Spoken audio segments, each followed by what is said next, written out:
Hi everybody! So, nagbo-boil tayo ng potato.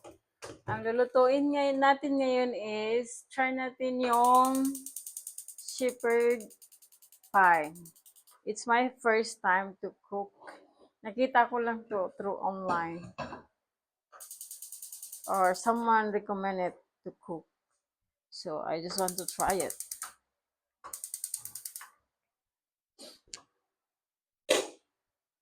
Ang gagamitin natin dito is tawag nito.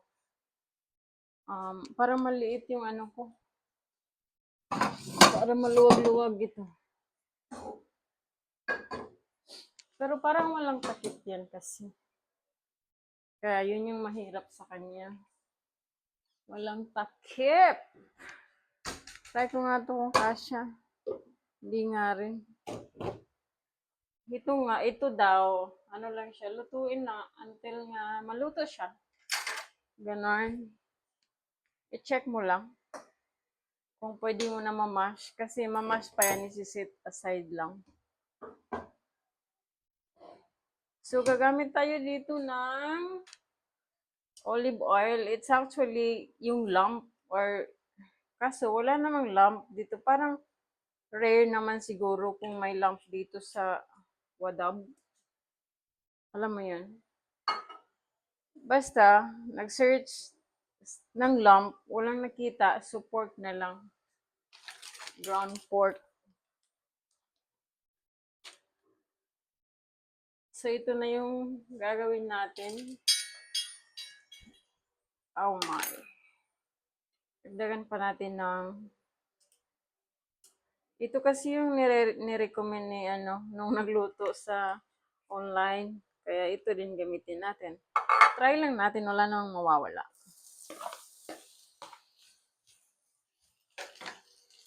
Then, ayan, yan na yung onion natin. Magyoyo tayo dito ng wala doon, wala dito.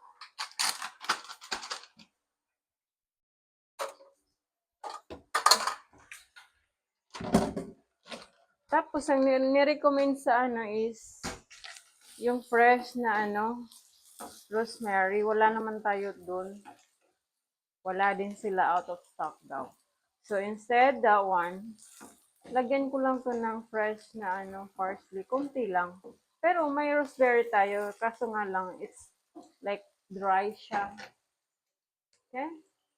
Ito dapat cubes. Pero ano ko na lang sa, alam mo yon, tawag nito. Ano ko na ba? Para maiba naman yung style.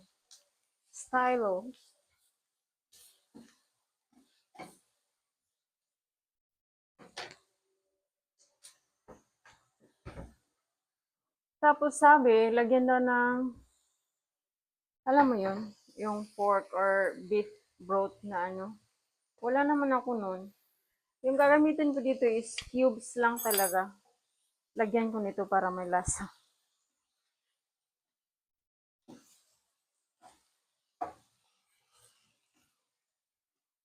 Cubes na lang yung gagamitin ko dito.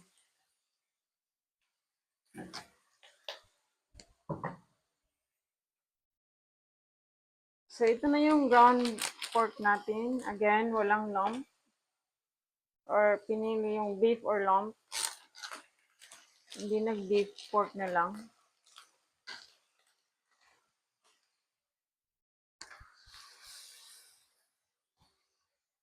Dapat halu-haluin natin yan sila. I-check lang baka yung boiled na hindi pa naman luto. Mag-left and right muna tayo. Para maano siya talaga ba? Alam mo yun? Mas scattered at saka ma-mix ng maayos.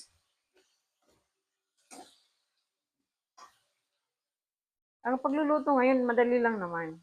I-search mo through YouTube or Google. Diba? Google. Putot. Ganun ba?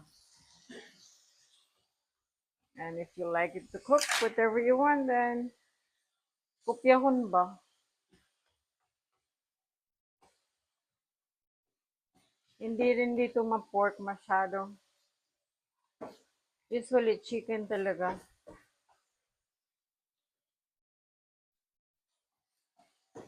So, since walang lump naman, ito na lang yung, um, ang kalat, grabe. Yung menu ko dito is canyon siya, yung green peas. Para madaming flavor baga siguro yung shepherd pie natin. Kaya madaming nilalagay. Tapos, tinatry ko kasi ibabad sana yung pork. Kaso hindi talaga natunaw. Yan talaga. Ilagay na lang natin na nakaganito siya. Oh my God. Bakit yan? Nag-over. Maliit yung ano ko. Yung kawali. See? Maliit siya, besh. Pero wag na lang pansinin. Sabi kasi, mix-mix ko lang yan. Parang pangit ng amoy dito. Hindi ko alam. Parang panis. Something. Tapos ngayon, lagyan na natin ng flour. Sabi doon sa instruction, mga daw, ilang kutsara yung nire-recommend. Actually, kailangan to ng igyok. Kaso nga lang na ubusan ng igyok. Next time na lang gagawa, lagyan ng igyok, okay? May mga option pa naman yan. Tapos, lagay na natin tong tomato paste. Ayan. Madami ba? Parang kailangan ko ubusin eh. Kunti lang naman to.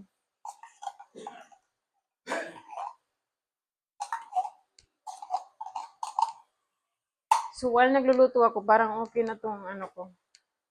I-drain ko muna after dito. Sa mix-mix na to. Wala, kunti lang talaga yung boy.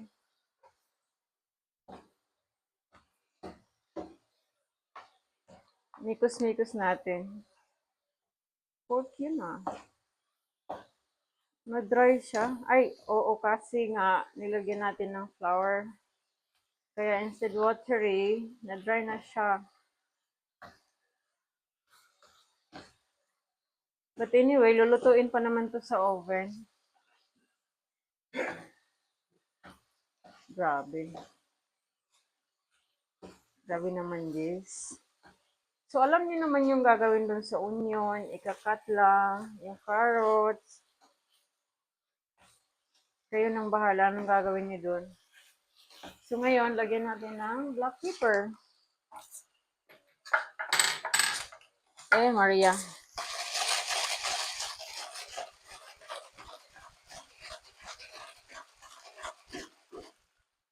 Low fire natin kasi parang nagmamadali.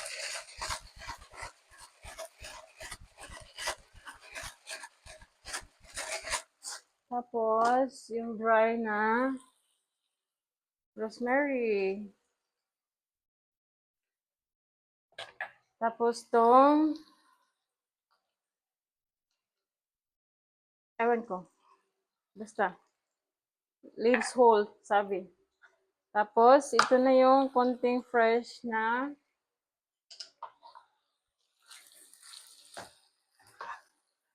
pang lang yan. Parsley yun yung fresh na green dyan.